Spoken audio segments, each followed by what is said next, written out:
We're fighting a war out here. You sure you're up for it? We have to look out for each other. It's all we got.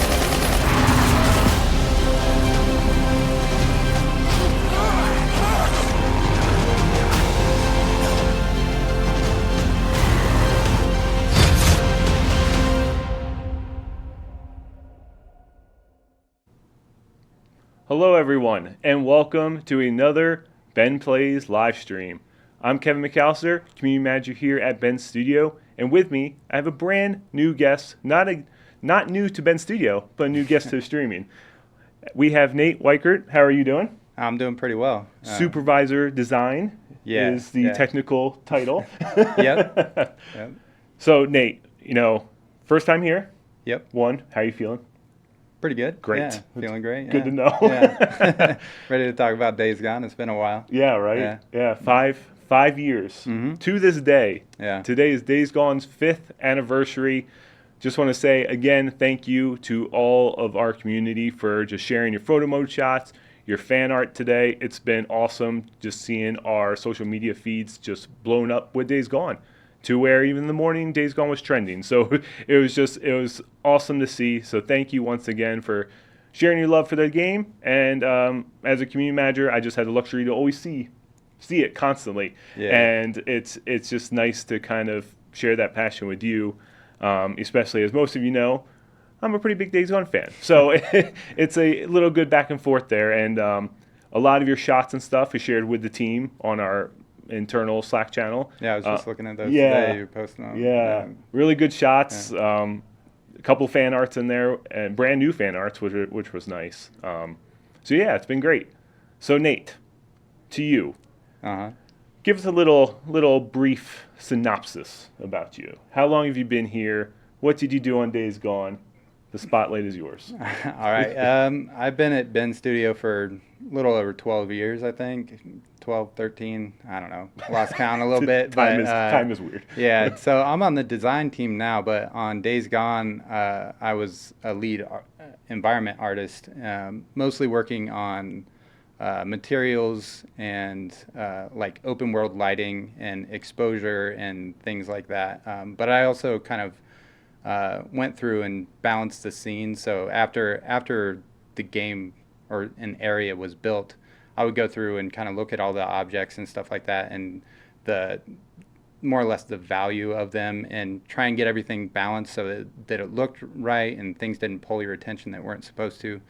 So a lot of stuff like that, and then a lot of odds and ends and everything, like just material polish sort of things around the world. And yeah, that's cool. Man, 12 years, really? Yeah. I didn't think it was that long. Yeah, it's been a while. Well, I guess you were just telling me before this you started on Siphon Filter Dark Mirror.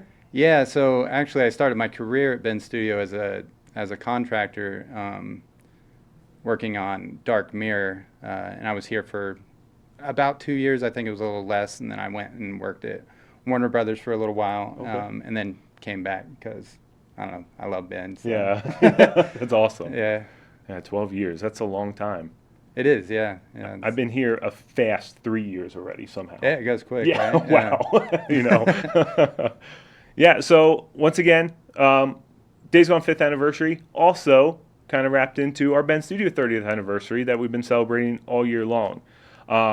Which is why if you're new to our stream or new to this series, this is called Breaking Down Days Gone. It's became a 6-part event. This is part number 5. We have one more after this.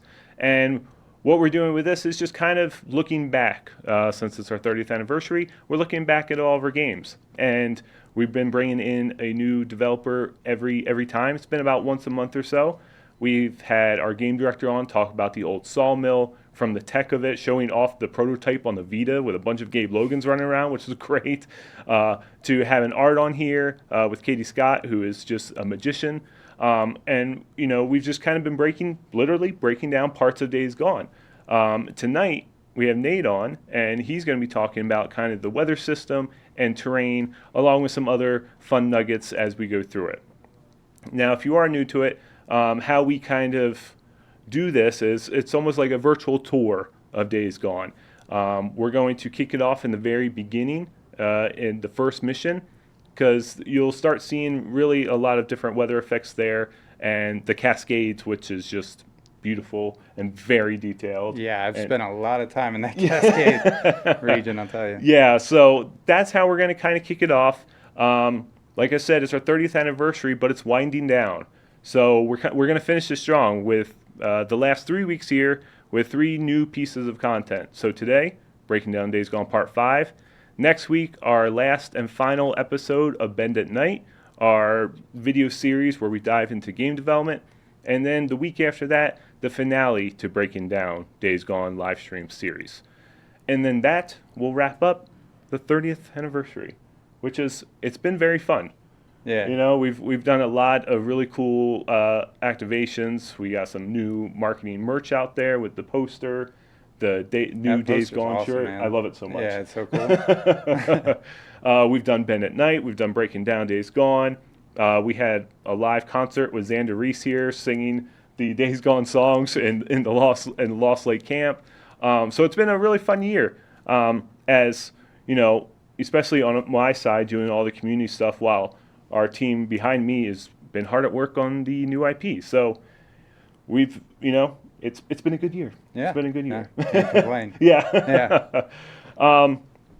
If you have any questions throughout this stream, please make sure just drop them in chat for Nate that are semi on topic. And we will get to those at the end of the stream after we get through all of our talking points and kind of what we want to go with. Nate, have I missed anything? Not that I know. Okay, so this is what we're going to do. We're going to jump right in now. We're playing Days Gone on the PS5. If you don't know, Days Gone was game boosted on the PS5 when the console launched years ago, 3 years, I think. Yeah. So it includes dynamic 4K and up to 60 frames per second, and includes your save from your PS4 to your PS5. Oh, that's what I wanted to say. Whether you joined us in 2019 on the PS4, or you started with us on the PS5, or you came with us to the PC, thank you all very much for riding the broken road. All right, let's go and play Days Gone and talk about it. Ooh, I am thirsty already. All right. So here we are. We're at the very beginning here. So I'm behind the sticks. So Nate, Yeah. whenever you got something to say, shoot it off. All right.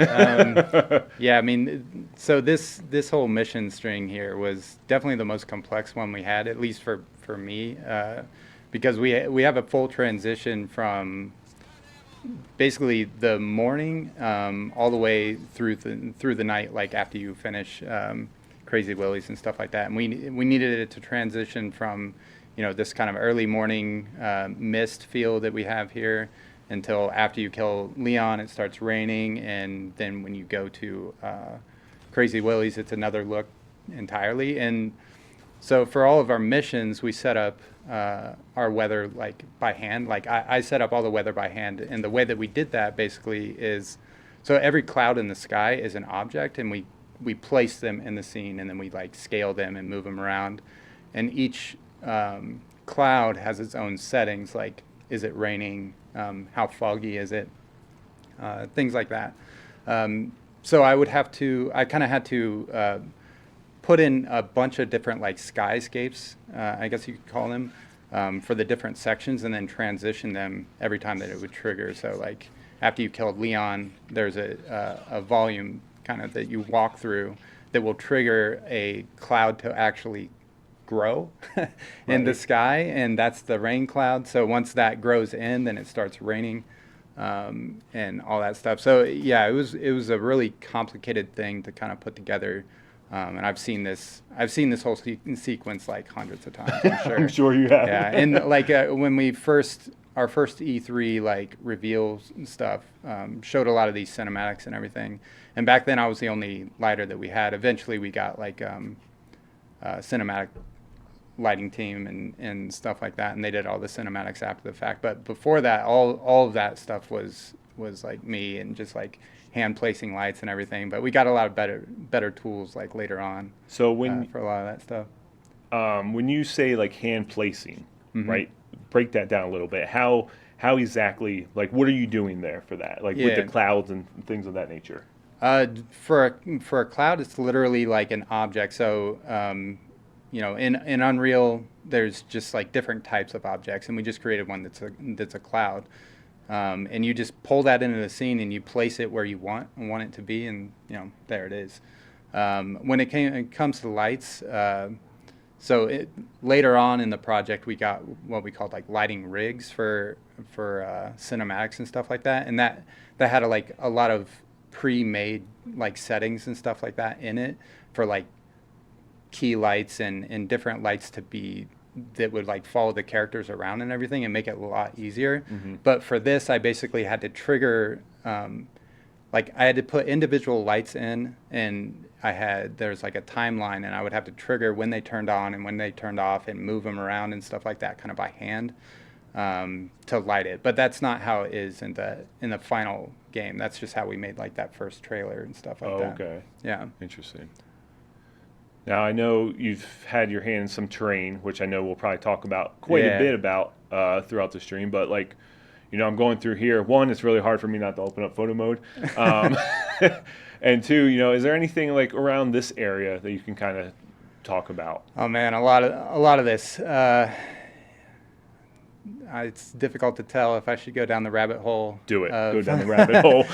So our terrain and a lot of the natural assets and stuff like that. Like I was saying in the beginning, I did a lot for balancing the scene and making things feel right. And a lot of that is like built on the terrain and what we call world data.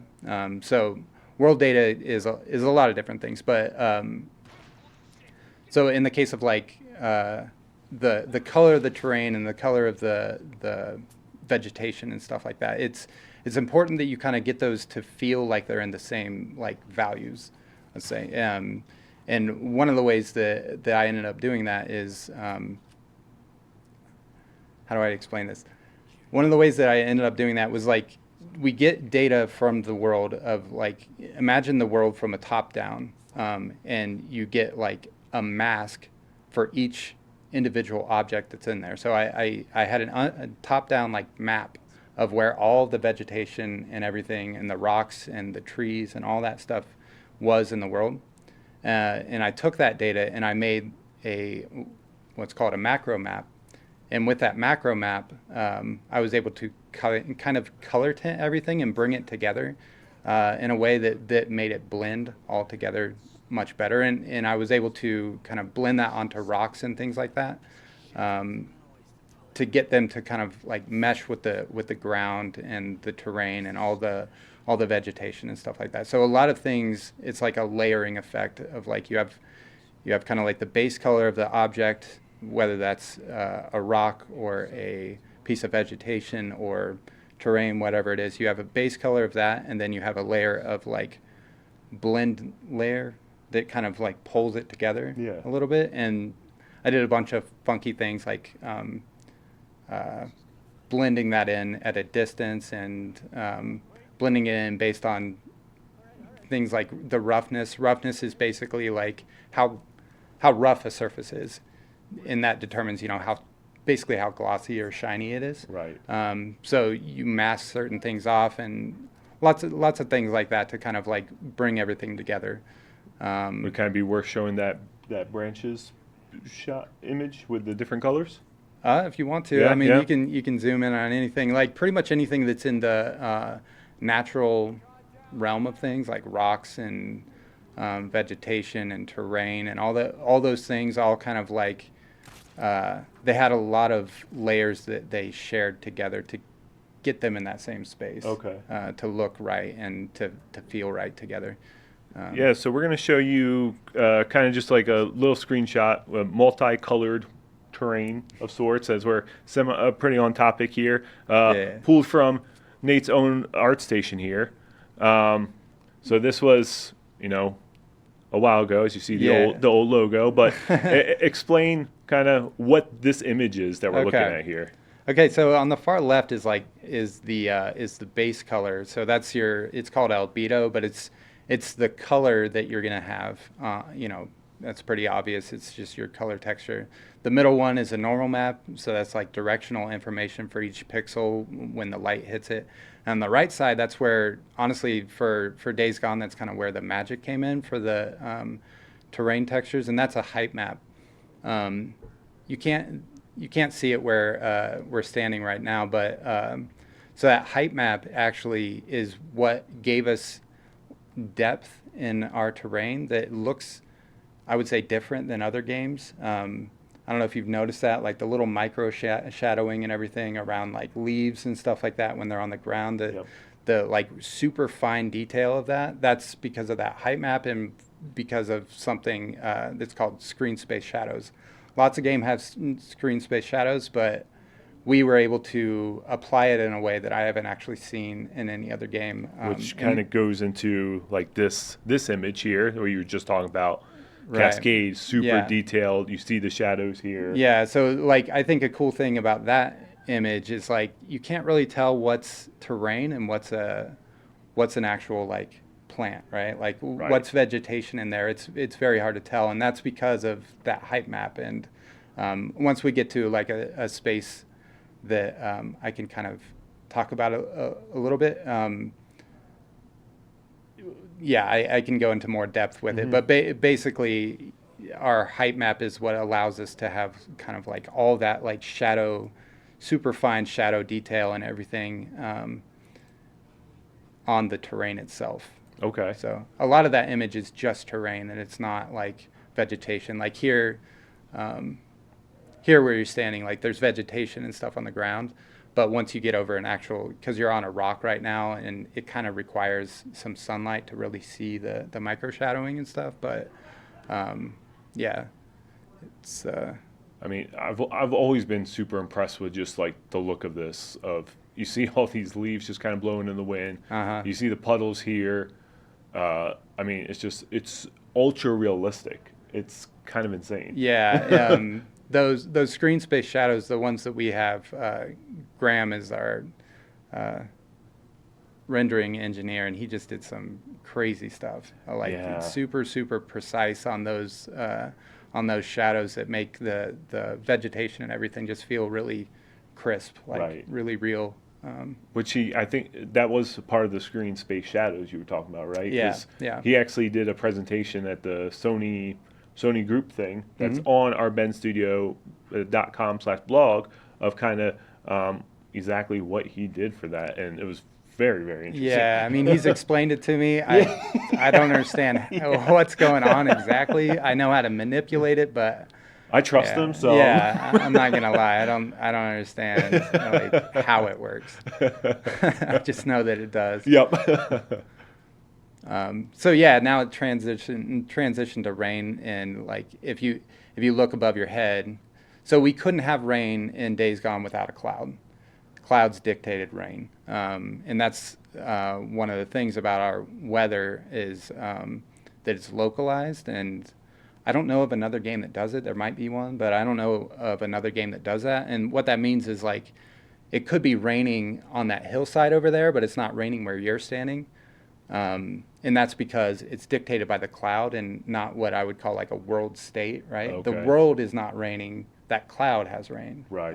in Days Gone. And that's like a kind of a fundamental difference in the way that we built the weather for Days Gone. So now, what's like the benefits of just kind of placing this rain here, where, like you said, where it's not the world state, but it's more territorial, I guess. Yeah.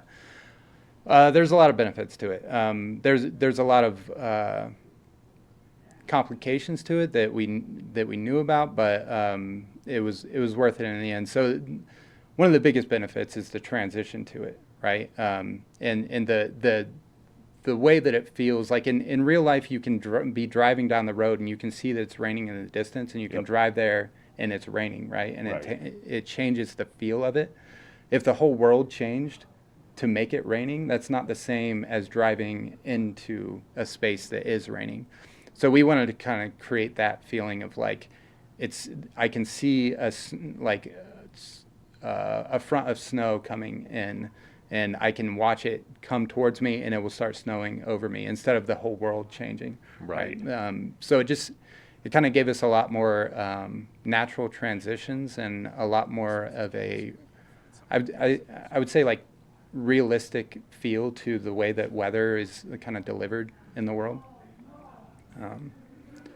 Yeah, and weather in general, we approached it, I feel, a lot differently than most games that I know of. We approached it in what I would call like a component way. Like I said, the clouds dictate the rain, but they don't dictate the look of everything. So we had a lot of different like layers that would play off of each other. So the fog is definitely one. The atmosphere. So when I say atmosphere, I'm talking about like the sky and stuff like that. The really far distant stuff. Fog is like the close stuff that you're seeing right now. Right. Atmosphere is like the far distant, like what does the sky look like, sort of thing. So those are aspects of it. Wind, obviously. A lot of these different things, but they were all separate components that could all react to each other. So imagine that. So talking about real life again, you could have a foggy day, and then it could start raining where it's foggy, and it could get more foggy or more misty, right? Right. And that's kind of how we set it up, where we could have a world state where like currently today is very foggy, but a rain cloud could come in and make it more foggy and make it wet, and all those things would all play off of each other. It wasn't like a bespoke look to the world. It was always changing and always reacting to itself. I always used to say like everything drives everything in the weather system that we have, and that's kind of, that if you think about it, that's the way it works in real life. Each component is its own individual thing, and it reacts to each other. So that's kind of more how we built ours for Days Gone. And it's kind of crazy. Like, it's how realistic it is. I feel like it shows. Like, I feel like, Yeah. you know, how grounded Days Gone is and how you're explaining this weather system.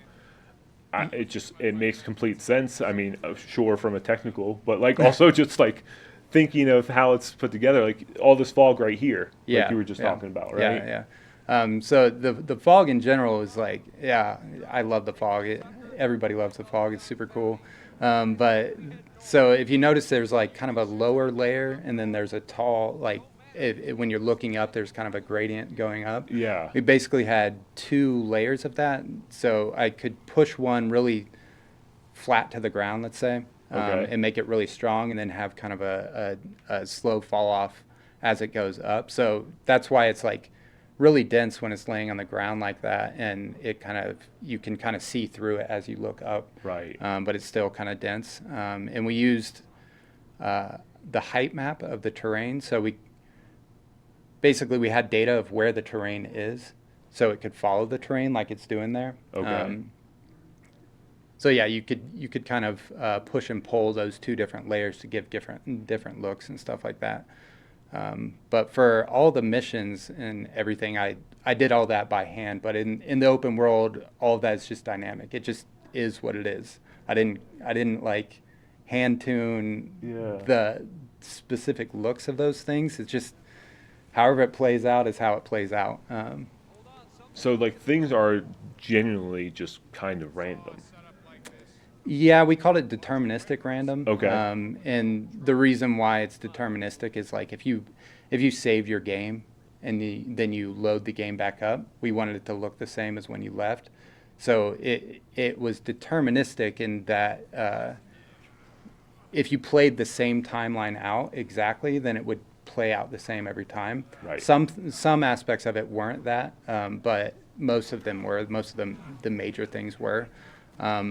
But one interesting thing, I think, is unless you've played Days Gone with the exact same timing, like twice in a row, unless you've done that, I'm fairly confident that no 2 players would ever see the same thing twice. That's like kinda not crazy. exactly the same thing. There'd be similarities and stuff like that, but like the timing of when the clouds come overhead and like the certain random things to them, I'm pretty confident that no 2 players would ever see the exact same thing twice when they're playing through like the open world sections. I mean, the missions are different. They're hand done, but that's wild to think about, though. You know, I mean, you have millions of players, and you see so many different things while you're playing. Which, you know, it's like when I'm looking on social media and people are sharing clips. It's like, oh, I've never seen that before. Yeah, know? Totally. One of our driving like ideas, I suppose, was in real life. If you're driving around and you see a beautiful sunset, right? You're going to want to stop and look at that and observe it, because you're never going to see that ever again, right? It's never going to happen again the same way. You might see similar ones, but you'll never see that exact same thing in the exact same place. And that's kind of one of the driving things that drove our decisions for the way that we would build the weather for Days Gone. Mm-hmm.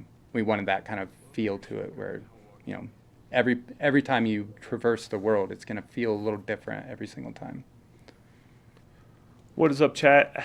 Hello, everyone. How are you doing?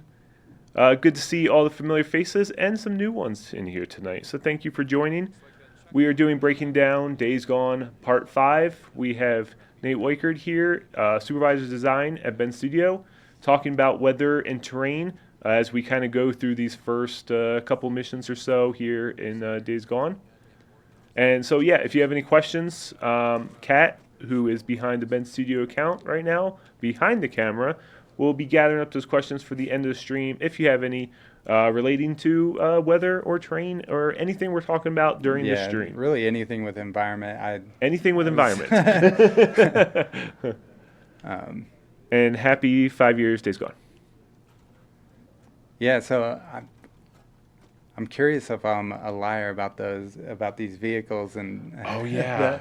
the debris and stuff like that, but I'm pretty sure I'm right about it. Yeah, so kind of go ahead and explain that. Yeah, so I did a pass on the vehicles near the end of the project where I kind of polished them up and got them all using more procedural materials and stuff like that. And one thing that I did is I used, again, the world data. I used the world data for a lot of stuff, but with the world data, I was able to see like if a car was near trees or was outside or inside and things like that. And I was able to use that to drive certain aspects of what like an abandoned car looked like. So if it was sitting outside away from trees, you should see cars that have more visual like damage to them, sort of like the paint is more worn and stuff like that, but you should see less debris. If they're inside, they should have less damage to them and no debris. Maybe that works 100%. I don't know, but so basically all the cars, you just had to kind of place them in the world, and they look the way that they're supposed to look, Right. without you having to worry about it too much. And I did some things like region based. Pretty sure in what's this next region? It's we both blanking Belknap. on it. Belknap, yeah. Pretty sure if you go into Belknap, things are a little more sun worn and they have more dust and stuff on them. Whereas in Cascade, there's less dust but more debris and things like that. So I was just able to kind of like contextually change the way that abandoned vehicles and stuff like that looked, just through data that I got from the world. Okay. And the world data, like, explain that to someone who has no idea what you're saying. Yeah, it's a hard thing to explain because in my head it's just this big image of a bunch of colors and masks and stuff like that. But Okay. if you picture that you're in a helicopter and you could take a perfectly straight down image of the world, and then every object in that world, categorically, you could give a color. Does that make any sense? Yeah, yeah. Okay. So then I have this top-down map of where every bush, every rock, every tree, where the terrain is, the height of the terrain, and all that stuff lives in the world, and like the coordinates of that. And I was able to use that data in different ways, either through materials or a program called Substance. It was new when we started Days Gone, but now it's old hat stuff. But back then it was the new hotness. But we were able to take like things like that into Substance and then run them through processes and drive just different aspects of the game, such as the vehicles having more or less wear, because Right. I had a map more or less of where all those things were, and I was able to apply that to the material, like with coordinates and stuff like that, to drive those things. So there's someone in chat says, sounds like an environment artist's dream to create such a detailed world like Days Gone. Yeah, man, it was crazy. It was a big learning experience. There was a lot of change because we were, making things for PS4, and a lot of new technology and stuff like that was coming out. And Days Gone, most games now use what's called PBR, physically based rendering. But back then it was kind of a new thing that nobody really knew exactly how it works. But physically based is exactly how it sounds. It's like it's based on reality instead of games used to be kind of, if you wanted to create like a sunny daytime or something like that, you would pick like a value for the sun, you pick a value for the sky, and you just kind of like eyeball it more or less. Right. But in PBR, it's physically based, so it's math driven. A lot of things are based on math of the real world, right? And readings and like scan data and all that sort of stuff. So it's a lot more kind of rigid in a way of like what's appropriate and what isn't. There's rules around like what's going to look right and what doesn't. And just a lot of things like that we had to learn. So I had to learn a lot about the physics of like how light works and how how perception of humans work generally and stuff like that, just to get it to look and feel right. Right. So it seems like, Days Gone was doing some things kind of ahead of its time a little bit with the technology. Yeah. I definitely think so. I think that the screen space shadowing definitely was kind of one of the things that I feel we did extremely well, and it was the first place that I really saw it. Like I said, it's a thing that's kind of normalized now. A lot of games have it, but I feel like we were one of the first, and I still think we're probably the best at it. But yeah, there was a ton of things that we were learning and discovering. It's always fun to work with like new hardware and software and stuff like that. Yeah, what's up, everyone? Yeah, so we have Supervisor Design Nate Weikert has joined us today for breaking down Days Gone Part 5. Chat, I'm very talkative to you all every Friday, but usually with these ones, it's more of an informative stream. So giving Nate his due diligence here in the spotlight to talk everything environment with us. And yeah, I feel like we've already covered some pretty good ground and some really cool information. Maybe some things I understand, other things maybe not. But hey, that's part of the learning process. It's okay. Like I said, a lot of it I don't understand how it works. I just know how to, manipulate it or use it. So one question that popped up in my mind is one of the really cool details about Days Gone is, especially with the snow, like when you're playing and you kill a freaker, you come back a little bit later, snow has actually accumulated on that freaker, or same thing with Deacon's clothes. Is that something that you had a part in, or kind of how? Well, there's a couple of different aspects to that. So on the terrain itself, I didn't have a part in like how it's applied, but I made like the textures and materials for it after the fact. But it's on the terrain and on the world and everything, it is a screen space effect, and what that means is it's not an actual thing in the world. It's just applied in screen space, okay, more or less. On Deacon, it was actually a variable that is driven by, again, another type of world data, which is basically it's snowing now. So Deacon knows that it's snowing, and over time, it just turns on this effect of snow building up on them. So all the characters and stuff like that worked that way, whereas the world worked with just a screen space shader that was applied to the whole thing. I'm not going to be able to explain screen space and like how that works, screen space shaders and stuff like that. But there's a presentation on Sony on YouTube somewhere about it. I'm sure that Graham did for us. If you're really interested, I can get you the link. Yeah, Graham's like the screen space master. Yeah, all kinds of crazy stuff. And I was putting that on our Ben Studio blog, and I'm like, no idea. yeah, Graham, totally. is what I'm saying here correct? Because I'm not sure. Yeah, in here I could talk a little bit about the lighting, general lighting and stuff like that. So I don't know if probably most people know this, but Days Gone lighting is 100% real time. There's no pre-baking or anything like that. It's all completely real time. So the way that we are able to get occlusion and darkness and stuff like that is a little bit of the inverse of real life. And in real life, you're always adding light, right? It's dark unless there's light. In Days Gone, we were subtracting light. So all objects in the world basically had a contribution to a voxel grid. And voxels are basically just a point in space. Okay. So you have this voxel grid that's following Deacon around, and you have objects within it, and they have like, imagine a radius around each object that is like darkens the scene. So the more things that you collect together and the closer they get together, the more dark it gets, kind of. And that's why inside of here there's kind of these smooth gradients of shadowing and stuff like that. It's just it's mostly just because things are closer together.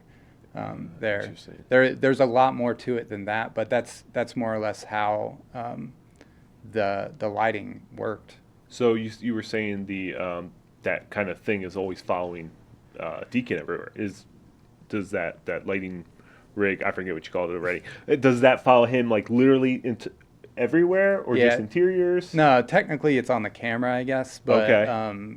yeah, it's always around you, and that's what gives you all that like smooth gradient of light and dark and all those things around you, because lots of games would use light baking, whether it's 3D textures, which is volumetric lighting, or literal textures where it's just applied to a wall or something like that, right? Like it's more like a texture on there.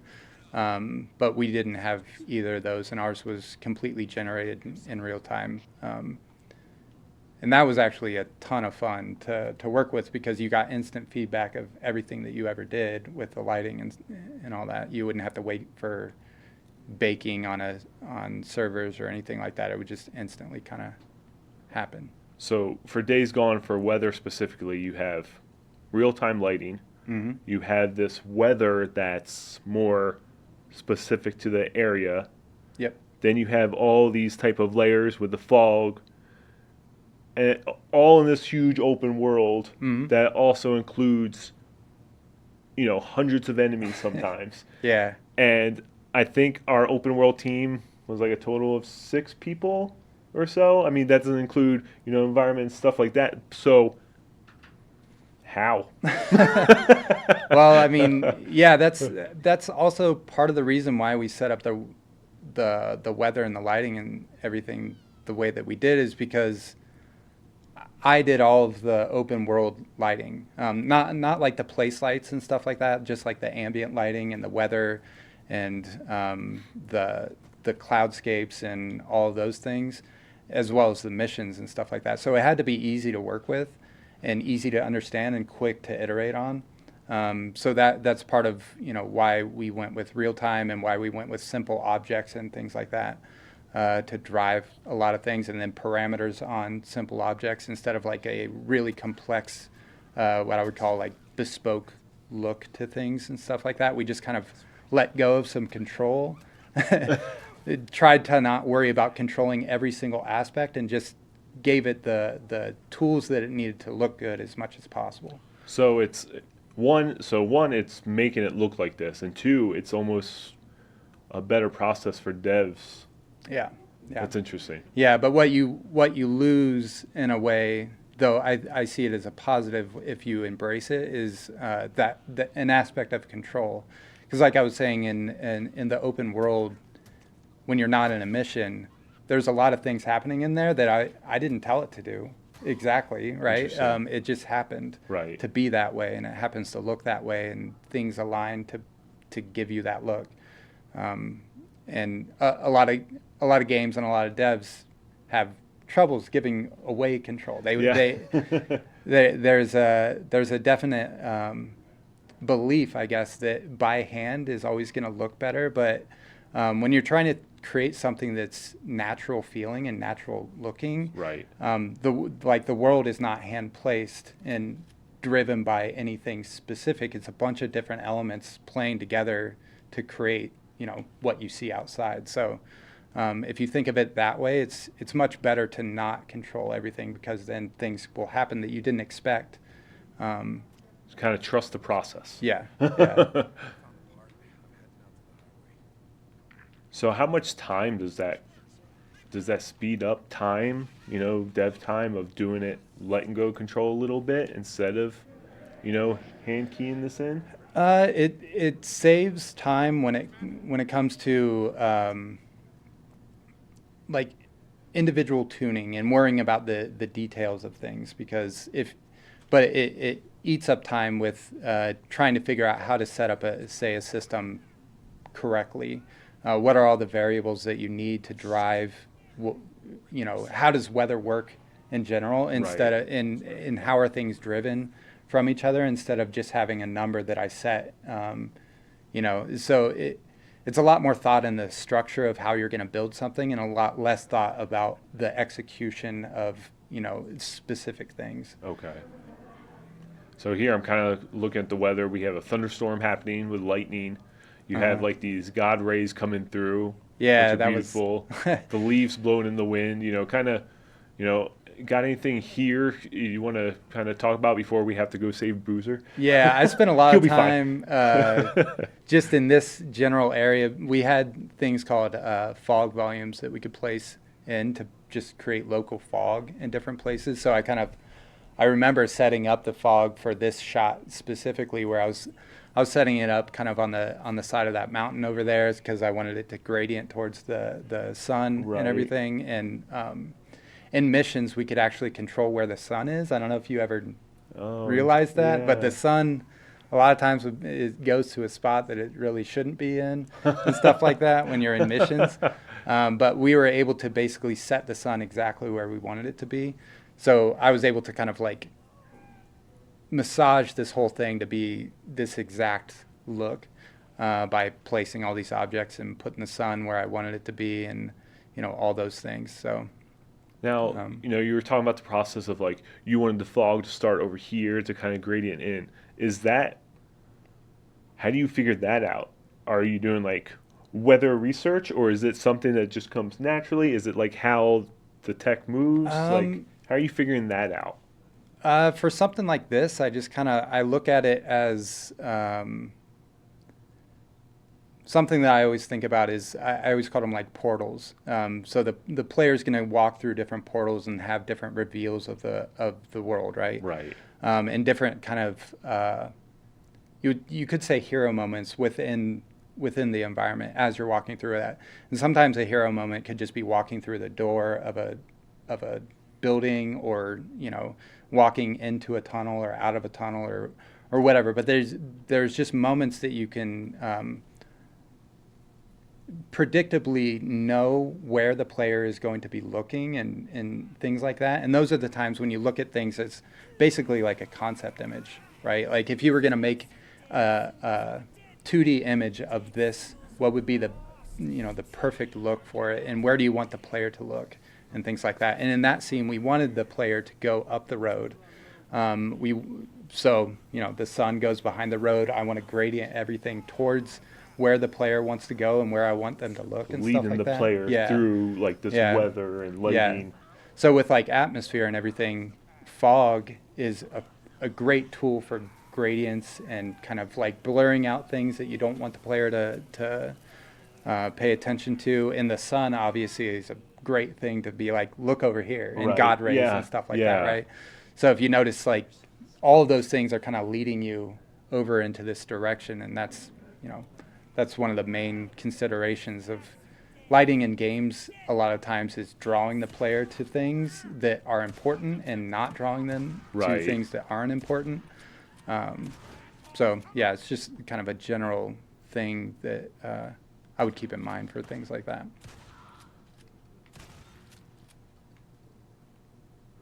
It's like devs are always trying to lead the player like subtly. Like that's kind of subtle, right? It's you don't really think about it, but for someone who's literally doing it, it's like follow the sun. Yeah. It's funny you say it's subtle. It's like a giant gradient in the sky with a huge sun behind it, everything, and God rays coming through and stuff like that. But yeah, I mean, it's not like a UI element telling you go there. Exactly, right. It's like layering on different things so that the player, you don't have to tell them; they just kind of do it. And for the average player, it's just you're immersed in the game, so all that's happening is just like you're living in the world. Yeah. And like that's how you're playing it. And then when you think about like the systems behind it, it's like, oh wow, look at that. Yeah, there's a ton of thought always put into like where the player is going to want to go and where they're going to look, where you want them to look, where you don't want them to look, and all those things. And it's more than lighting. Lighting's a big aspect in that, but you can see in Days Gone we took a lot of time to get grass and paths and stuff like that to really flow and pull you in, so that you just kind of, without really thinking, you take the right paths and things like that. Yeah. So the weather, the lighting that you were talking about earlier, is that the same system that's going through like these cinematics now, or is that something different? Are you talking about the cinematic lighting? Yeah. Yeah, so that it's the same. So for cinematics and things like that, I would set up the background, the sky and the time of day, kind of set the general look of the background and everything. But Right. then our lighting artist would go in and light, the characters and stuff like that, because the environment lighting was amazing, but cinematic lighting, even for movies and things like that, they have to do things like bounce cards and put in fill lights and Yep. stuff like that. So lighting artists would come in and put in fill lights and round out the scene and make sure that the characters read nice and things like that on top of it. So and we had what we call lighting rigs that we could attach to characters that had a lot of logic built into them that we could control very easily for the different cinematics. Gotta go to the gun locker first. I always really liked coming out after this and looking out across the mountains. Yep. Yeah. It's so pretty. Yeah. This is one of my favorites. So I know you also had a hand in like kind of game look balance exposure you were talking to me about. That was kind of really tricky. Exposure is not it's a difficult thing to explain, but yeah, I could talk about the dynamic range that Days Gone has, and how it kind of made exposure difficult. Yeah. So in Days Gone, the difference between a sunny day and like a dark night in the darkest place in the game is I want to say roughly 1,000 times difference. So a sunny day where you're standing right now might be 500 times brighter than nighttime in like a cave or something like that, or maybe Okay. even 1,000 times. In real life, that's even more so. Like we're sitting in a room right now, and if we could see outside from this room, perceptually, when we're looking out the window, it doesn't seem that much brighter. Probably most people would probably say 10 times brighter, but it's actually at least 100 times, if not like more times. And that's because our brains and our perception like balance it out for us.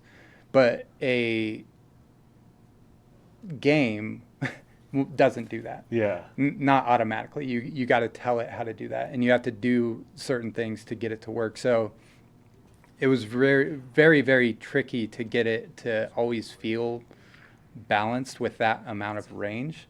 But what that range did for us is it gave it a lot more of a natural feel when you're going from light to dark and stuff like that. I'm sure you've seen that first tunnel that we went in. When you leave it, it's like super bright when Yep. you're coming out of there. Yep. And that feel is really because you need that range for that feel to even happen. But the exposure, we had to look at tons of stuff like, so you know how a camera generally has auto exposure, Right. So we have auto exposure, but we had to do a lot of things on top of that. Like we expose the center of the screen, or we weight the center of the screen more than like the outer edge of the screen. We weight things that are closer to you more than things that are farther away. We did some tricky stuff where we mixed in like an amount of, this probably isn't even going to make any sense, but imagine the whole world is gray, like 50% gray. We mixed in some of that just so if you look at something that's super dark and it's right in the center of your screen, we didn't want the screen to get like super bright at that point, right? Mm-hmm. I'm sure you've seen that in probably other games, but just if you're using a camera or something like that and you look at something super dark or super bright, then the exposure goes all crazy. Right. Yeah. But yeah, so to prevent that, we did a lot of tricks with our exposure to get it to always feel kind of right. And we had local adaption, all kinds of crazy stuff to make that work. I always say that exposure was definitely the hardest thing that nobody knows about. Yeah. And that's like another thing is like players, myself, when I play this, we're not thinking about exposure, right? Yeah, It's yeah, like, totally. you know. Jason Bohr, this is the official Ben studio. Hi, how are you? We we are streaming Days Gone for our Breaking Down Days Gone series to wrap with our Ben Studio 30th anniversary. And we're talking weather, we're talking terrain, and we're talking all kinds of stuff about environment. And this mission here, or this sequence here, is actually good, I think, because we just started at the tower where it was bright, it was sunny. Now we kind of came down here, it's getting darker, and then as soon as either at the end of this or going right out of this camp, you have to go back to your bike and you're kind of weaving in between freakers, and it's starting to rain. It starts raining again, yep. Yeah, and you find your bike there, and you have to chase. Who is it you chase? It's some NPC guy. Oh, yeah, from Copeland's camp. Yeah, Copeland's guy. So is that, how we talked about earlier with that first mission, everything had to be one continuous day. You're still in it right now. Still in it. Yeah. That's why this whole sequence was so big, is because all of these things all had to tie together and feel right. Because you were starting at the beginning of one day, going all the way to the end of it, traveling back, sleeping, getting up the next day, and then going all the way through this whole thing. And it had to feel like you were going through basically 2 days. That's crazy. Yeah. Now, how many... did he see me? How many times does... Yeah, he did. Does that happen in the game? Is the continuous day thing a lot? Is it just certain missions? Most of our missions kind of take place over the course of a day or so. But this is the only one that's multiple days and has multiple points where it transitions the weather and stuff like that. Okay. And it was very specific of when that should happen and where it should happen and all that stuff. So yeah, it was a lot. It was a lot to do. It just started raining kind of after you did that. Yep. All those things. So is that kind of triggered as soon as you complete that, take out those enemies there? I can't remember how that one is triggered. That one may have been literally just a cloud that I spawned far away, and it just slowly moved towards you. So if you took longer there, it might have started raining earlier. I can't remember with that one specifically. Most of our triggers were spatially based, so they would trigger once you walked through it and not on time, if that makes sense. Okay. Yeah, it's always this one line here where Deacon's like, if it's not the freakers, it's the rain. Yeah. Yeah, I always liked this walk through here. I always thought that it after all that sequence and everything, and you start to get fighting the freakers and everything. I always thought that this path just felt really, really good coming through here. It's hard to avoid them all. Yeah, that's for sure.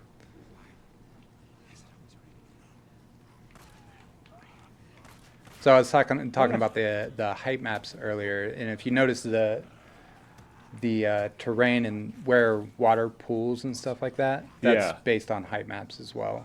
Oh, really? On those same height maps, yeah. So the low points is where most of the water pools. We also had a procedural puddle layer on it too, just so you wouldn't get repeating too much, and so that you could get it on flat surfaces like the road and everything, because they didn't have an extensive height map to allow puddling and stuff like that. I think that's kind of another thing to, as you're playing Days Gone, to look at is it's not flat, right? Every place we've been so far, there's just little hills here and there. Yeah. Nothing's flat, and it makes, especially us living in Oregon, if it's extra immersive. Yeah, totally. But even here, right? It's it's not flat. Now, what's what's the idea behind that? Is it creating lanes for players? Does it help with environment how you set things? Yeah, there's a couple aspects to it. It just looks more interesting to have some undulation and things like that. It also helps gameplay. In a dangerous world, it feels more dangerous if you can't see everything.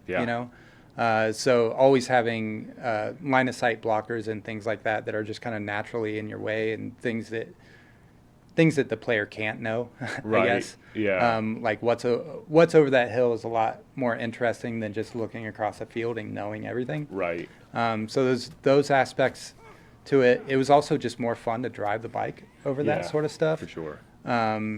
So yeah, a lot of reasons to do that, really.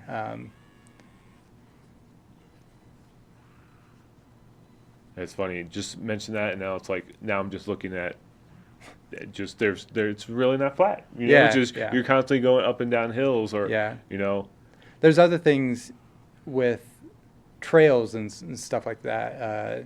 When you go off road, slight undulations and everything helped us to make it so if you're driving on a trail, we put a lot of effort into if there was like a sharp turn or something like that. We didn't want the player to be surprised by that, so we would put banks and slight inclines and stuff like that so you could see a corner coming and go into it instead of just being surprised by something Right. like that. So yeah, that it has a lot of purposes, I guess. yeah. So I think here because he's going to be talking to Copeland for quite a bit. Yeah. You had something to do with the Old Sawmill. Yeah, so the sawmill, it was the very first iteration that we had of it was the kit that I made, and I worked with our game director at the time, and he kind of did the layout with a ridiculous scale. Everything was huge, but I took that layout and I made a kit for it and kind of built the initial building. So the E3 demo that was shown in there, that was all mine. Then other environment artists went in and actually made it really good, like put in a ton of detail and everything that I didn't. But I made the very first version of the kit that went into it. So it's magic. We're here. Yeah. So if you missed the very first Breaking Down Days Gone, we actually brought on our game director Ron Allen to talk through this, and it was a good, for sure, 2 hours of kind of going through this from the tech of the Horde to kind of like design layout and things of that nature. Because Ron was a very integral part into this Old Sawmill, and Nate also had his hand in it. And before that stream, I remember you telling me what this was even inspired of. Oh yeah. Yeah. Yeah. So this is actually mostly inspired from a train model, like a sawmill that would just be like a prop for a toy train. And most of the buildings and stuff like that are pretty close to, very similar to what that looked like. I think an interesting thing about this is we laid it out in a way and we put in most of the things that a sawmill really would need. So all the buildings actually have a purpose. I'm not going to pretend like I remember all of them, but it all logically kind of makes sense where the logs would go and what would happen to them and why the building would be where it is and stuff like that. So I always thought that was kind of cool about it. The weather here. I fought the Old Sawmill in snow. I fought it in rain. Yeah. Fought it in the daytime, Yeah. which I think the mission itself is during the day, I believe. Maybe. And I can't remember. if it's day, they're in the Old Sawmill. If it's night, they're kind of over here in this little puddle Mud of pit. blood. Yeah. And it's as an environment artist, and all the work you did with the weather. Did you have any kind of like crossover with like the enemy AI with it because of the freakers? Depending on the time of day, they're more out there, or they're kind of hunkered in. Not a ton of overlap with that, other than where I guess you could say darkness happened, because the freakers aren't necessarily driven by night and day; they're driven by light and dark. But where that is dictated was not everywhere. To try and make sense of that, if you go into a cave or something like that, technically you're in the darkness, and so they would more act the way that they would at nighttime, even if you're inside in a very dark space. But that's not like true for every space. Like a building didn't have that sort of fidelity to it. But yeah, that would kind of be the only thing, I guess, with the AI specifically, that I would have had any influence on. So some of these buildings you had a hand in? Yeah. Of some sort? Yeah, I mean, the basic kits and stuff like that. Like I said, other environment artists, I believe that Alex, who's been on, was on here, I think that he was one of the primary people that went in and kind of detailed everything out and made it more performant and not a big mess that I made. But most of the original kit, I made most of the pieces for it, for that E3 demo. And the E3 demo, you know, as for people that watched it all those years ago, it's a little bit different than the finished product. Yeah. So sure. did you set up specific things? And I think you mentioned this, specific things for that E3 demo that's not necessarily in this version now. Yeah, actually, in that building that you were just in, we had a small cinematic where I think a newt would jump on Deacon's back or something like that. That's definitely one. I think you fought somebody on this roof and you rolled off of it and landed on the ground. Was that T-Dog? Mad Dog? T-Dog sounds right. Yeah, it was one of them. I can't remember. So those things were different. I'm sure we didn't have most of the graffiti, and I don't think that destroyed roof was in there. There, a lot of details are different, but you know, the broad strokes were actually pretty similar. Yeah, after that E3 demo, we just kind of focused on the details of this area because we're like, it's pretty good. Yeah. Like we don't want to mess with it too much. Yeah. A lot of tweaking of like colors and things like that, and making sure that things kind of stood out where they need to. Those tarps, if you look to the right, the like cyan sort of tarps there. I don't know why, but those tarps were something that I changed the color of like 100 times because I wanted to find the color. For some reason, I was obsessed with getting the color that just felt right in this space, and that's the one that I landed on. It's the details, you know? Yeah. It's weird. Sometimes you obsess about things that like, now I look at them, it's a tarp, man. Like, who cares? Now, all of you that are here, make sure you pay your respects to those blue tarps in Nate's honor. So I saw, you know, I'm going to start heading over there to the snow area since we haven't seen that, and talking about weather makes sense. Yeah, if there's a spot where there's kind of open terrain, actually this path right here, just this path that you're on. If you could like look down, I can kind of talk about those height maps a little bit. Like this? Anywhere that has terrain. Yeah, if you just drop off of there. Go down? Yeah. All right. And look at the ground. Woo. Sorry, Deegan. So if you like look straight down, and there's actually, can I see it? Yeah. I'm trying to find a spot that's going to show this off, because this was one of the things that really was different about the way that our terrain and everything looked. So you notice these pebbles and everything here. Yeah. Those are just flat. Those are a texture. They're not geometry. But they don't look flat. But they don't look flat. Yeah.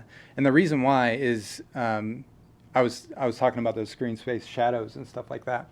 And the way that those, well, I don't know exactly how they work, but what they do is they look at the depth of the scene and they determine where a shadow should be based on the direction of the light. And a lot of times a texture doesn't have any contribution to the depth of the scene, but ours did.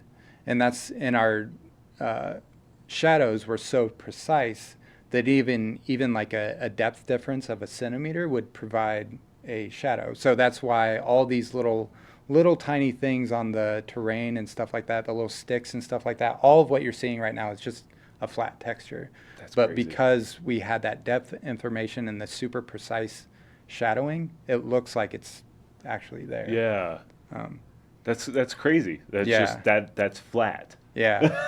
We called it depth bias. But and that's Wow. exactly what it is. We just biased the depth of the pixel that you're looking at to trick the renderer to think that it's farther away or closer. Yeah, it's definitely one of my favorite things about, honestly, Days Gone. It's like one of the more unique things about the way that it looks. I mean, we're all the time getting comments of just kind of how beautiful Days Gone is, and I think it really, it's because of these little details, because you think it's 3D and no, it's a trick with technology. And there's other ways that you can achieve similar things, but they're way more expensive than what we did, and we were basically able to apply it everywhere and without really having to worry about it. Right. It did mean that our height maps had to be ultra precise. Like you couldn't fudge them. You had to be. I spent a lot of time making sure that my height map actually represented what I wanted it to represent, like the actual height. Because say if a stick on the height map was in data like a couple centimeters above the terrain. If you look down at it, it would look like that stick is floating.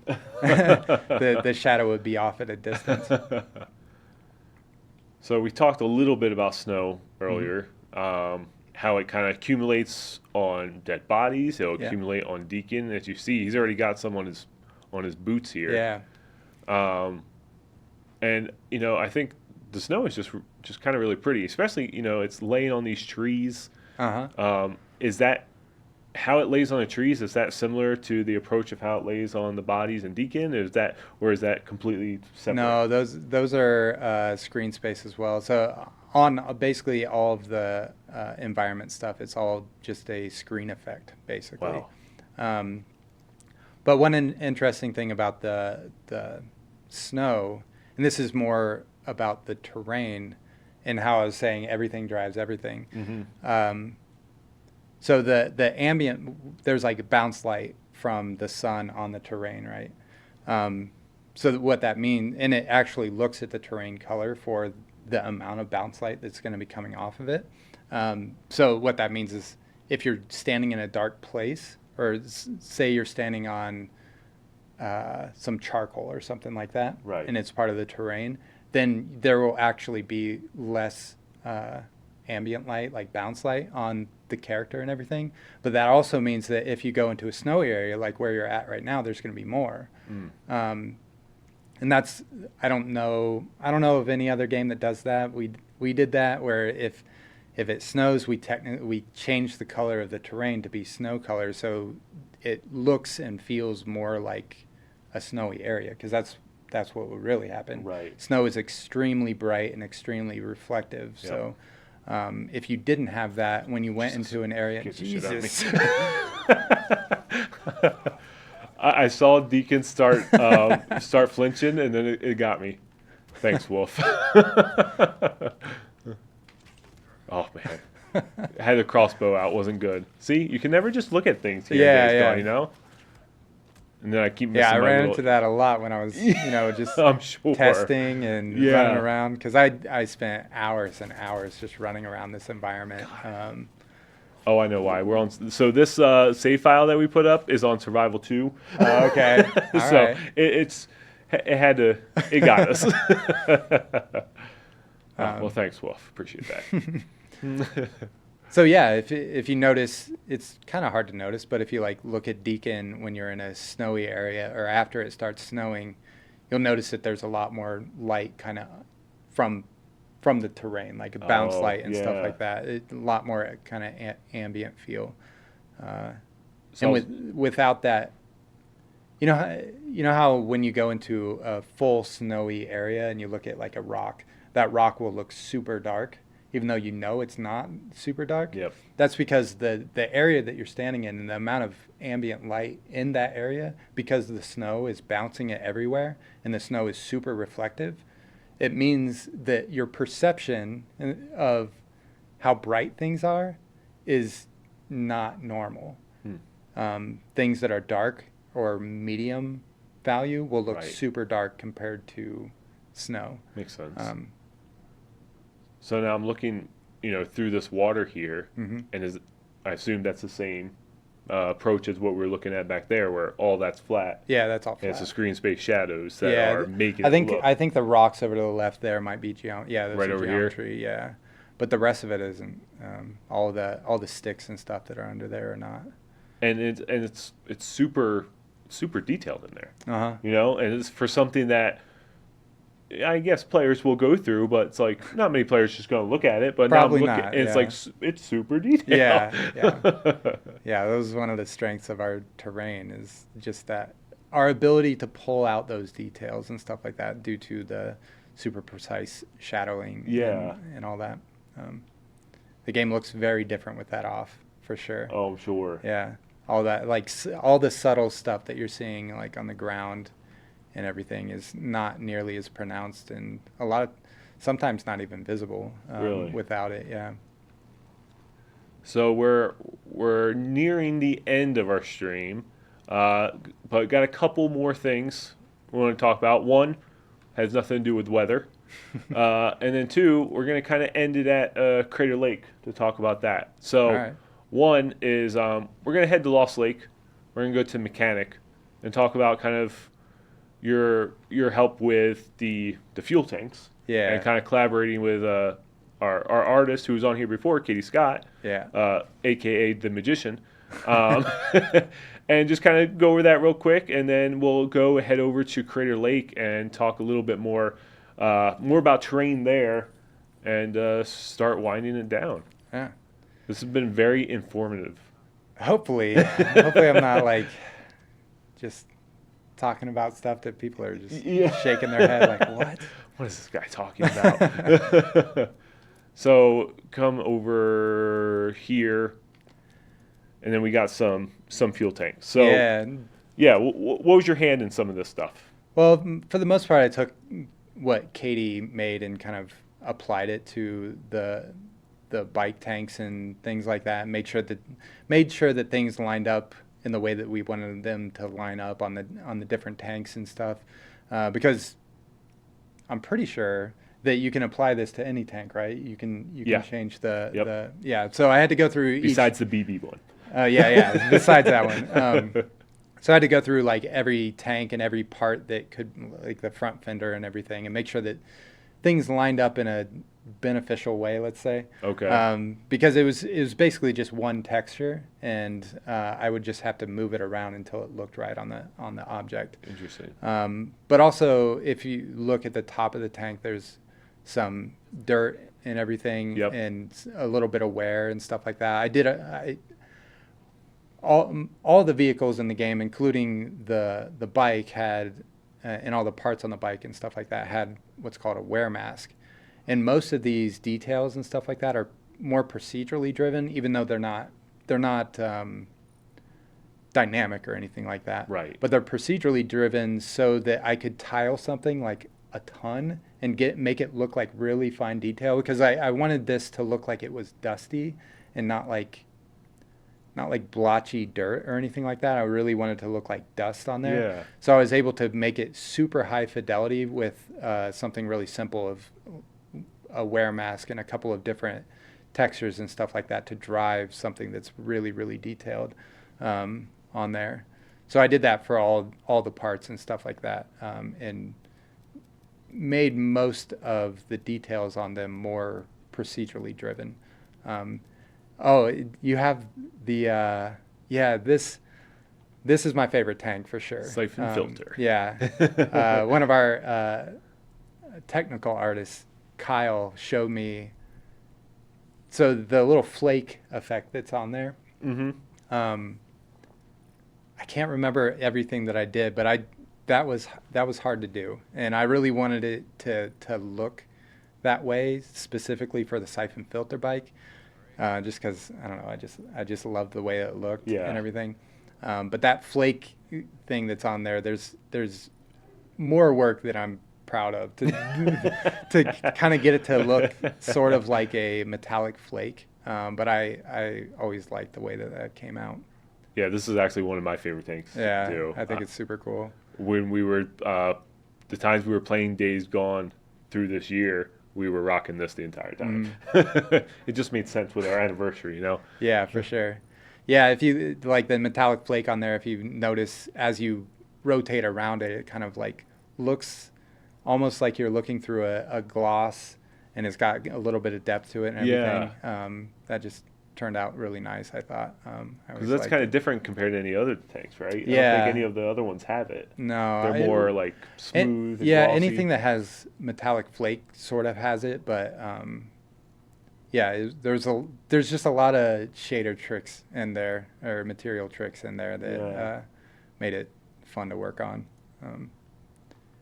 It's cool. I actually I did notice even before you were talking about that wear on the fuel tank. Like when I've used that fuel tank before, and it just as I was playing it, it's like, oh yeah, this just makes sense because we're in Days Gone and we're 2 years, Yeah.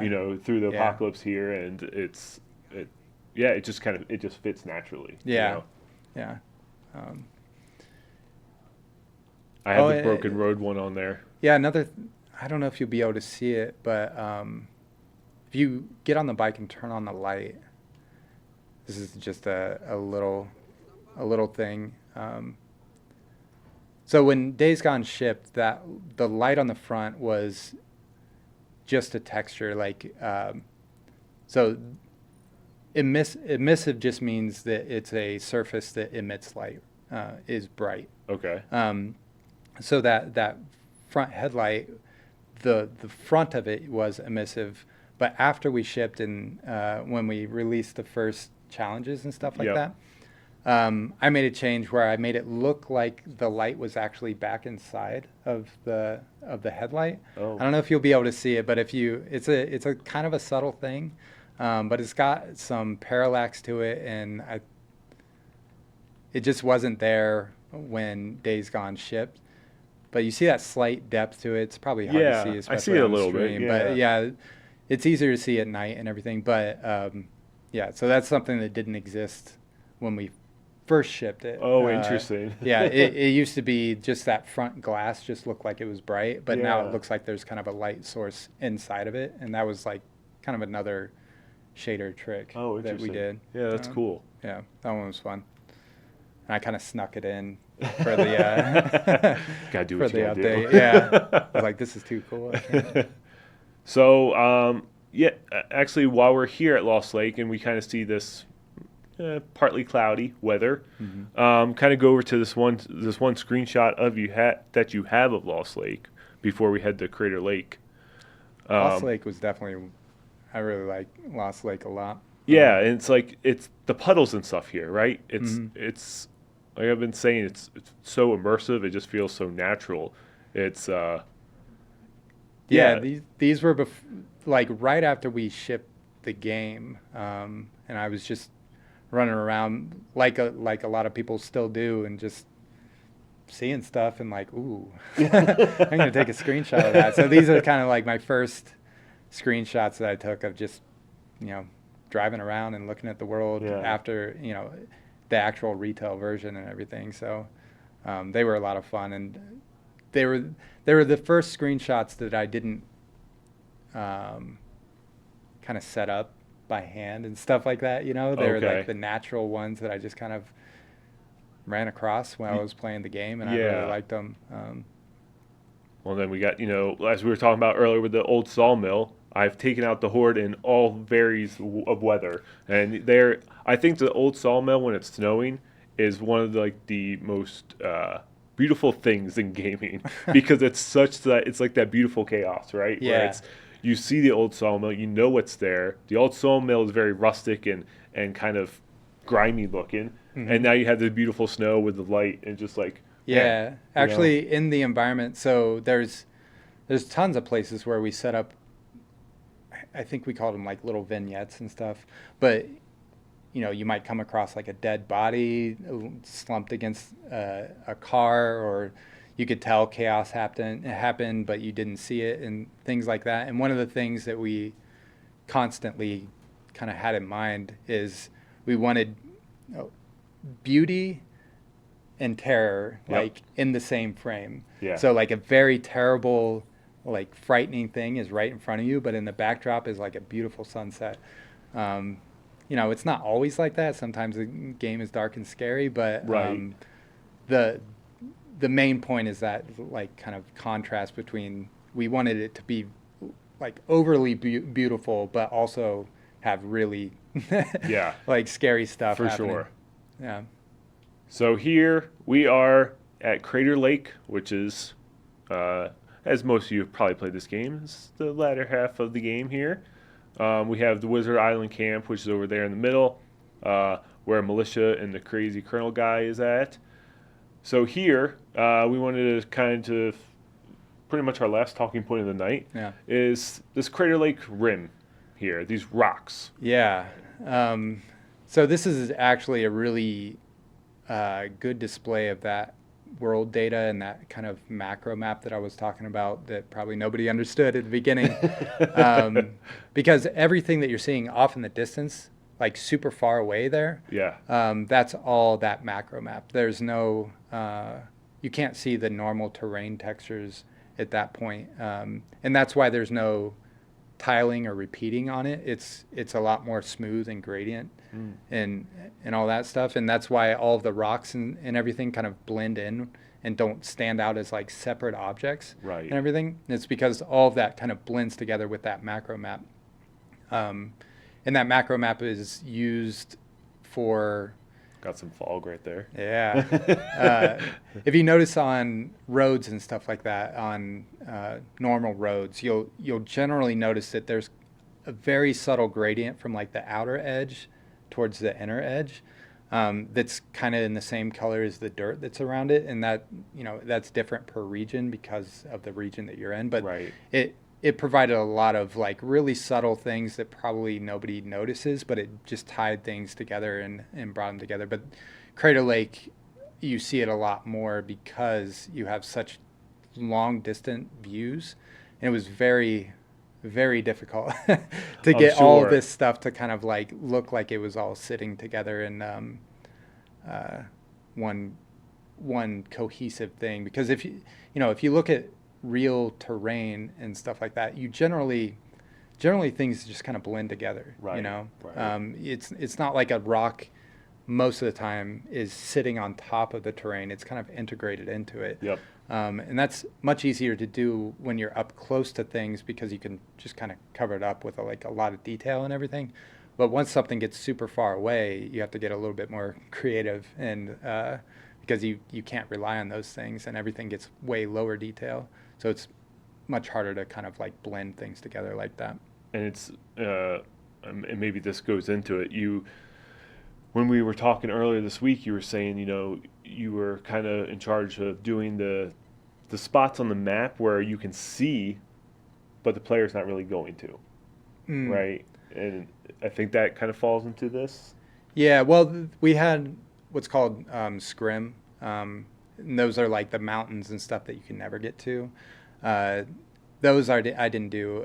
Those were another artist that we had. But yeah, so the terrain and how it transitions from distant, like I was saying here, how it transitions from that distant kind of more basic version of the world, because that as you get farther away from things, there's level to detail that you strip away detail and all that sort of stuff. So getting all of that to kind of transition and smoothly, like not feel like two different worlds kind of, where there's one there's super hyper detail, and then there's one like the distant stuff that it feels super low detail. There was a lot of things that I had to do with that, and I actually used that depth bias and everything on the distant terrain as well, because I don't know if you'd noticed, but even trees off in the distance cast shadows on each other and cast shadows on the ground and everything. That's all that screen space shadows, which is crazy. I I kind of wish that we could turn off screen space shadows for you, And see so what it you could looks see, like. because it's huge. It's a really big difference, and it applies to like everything that you see. So yeah, I used a lot of tricks like that to add a little bit more detail and more depth to the terrain and everything at a distance. Yeah, it was fun problems to solve. That's it's so interesting hearing all of this. Like one of the kind of switch here to the full screen. One of the kind of main comments we get for Days Gone specifically is the weather, how beautiful it looks. The players might not know it, but these screen space shadows that we, if you have one takeaway today, screen space shadows is what makes Days Gone look so great. It is a big contribution. Yeah, we abuse those things a lot. And it was kind of like the technology. I don't want to, it was kind of created here in the studio. I don't. Like I'm not sure. The way it advanced. I'm trying to remember what Graham was telling me about, and he kind of really made that tool. It was definitely the first time I've seen it, and I Yeah. still feel like it's the best implementation that I've witnessed. Right. But we also, like I said, we abused it. We used it on so many things, Yeah. and a lot of tricks were done just using that to add a lot of that crisp sort of fine detail and everything. Well, Nate, I mean, you covered so much information that they don't have any questions about weather. That's how much information you covered. I thought that this was, like I said, very informative. I've been seeing throughout the chat. Sorry, chat, I haven't been as active with you. It says more Sorry, of I've an been pulling all your attention. informative stream. But I've been seeing kind of off the corner of my eye. They were really interested. They were saw a lot of thank yous to you. They were really happy that we were able to kind of do this. So yeah, thank you all for coming. Yeah, thank you. Thanks for playing the game. Was it nice kind of going back to Days Gone a little bit? Yeah, I and mean, if you can't tell, once I start going, it's hard to stop. Yeah. There's just there's so much to it, and so many things that I'm proud of in this game, and there's a lot of passion went into this game for sure. And I think it shows every time I bring on somebody for the series, they want to keep talking because they enjoyed and loved Days Gone so much. I mean, here at the studio, we love Days Gone. Like it's why I'm here. I have a freaking Days Gone tattoo. All right, like it's the studio. We are very passionate about this game, and it shows for like these type of conversations where I'm just listening to you talk about this. If you haven't had a chance to watch any of our other previous ones, there's 4 other ones. About the Old Sawmill, art and kind of like the graffiti and like graphic design, so like signs throughout the world.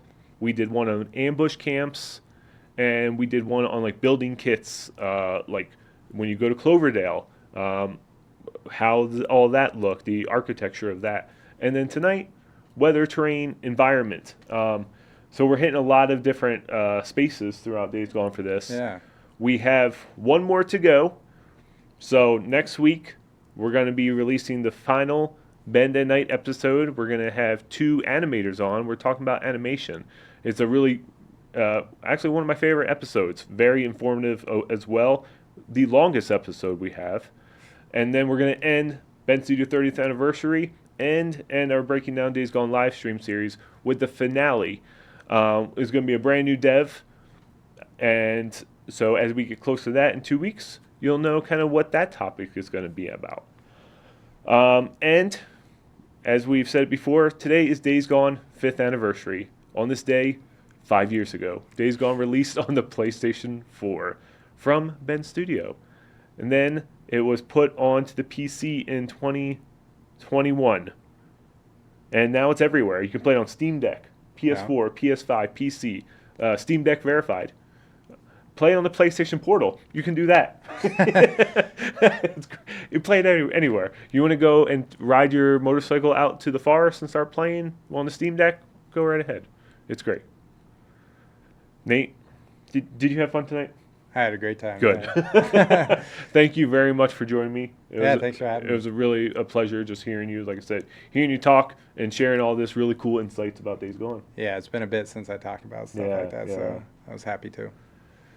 Everyone, chat, like I said, so many familiar faces in here tonight. I see quite a bit of new faces. Well, new faces, names. So thank you all for joining us. It was so much fun. Next week, we are going to be, same time, Friday, 5 o'clock p.m. Pacific time. We're going back to our classic game, Resistance Retribution, as we kind of making our way through that to get the Platinum Trophy. And then, Friday after that, breaking down Days Gone again. So, thank you all for joining us. Thank you all for sharing your content, your positive discussions, and everything about Days Gone today on the 5th anniversary on our social channels. To my time, it's only 6:30, so Days Gone anniversary is still kicking. So if you got more photo mode shots, you have more fan art, or if you're streaming Days Gone, drop the link on social media. Maybe we can pop in tonight. So thank you very much. We appreciate it. And have a great weekend. Yeah, We'll see see you next everybody. Friday. Bye, everyone.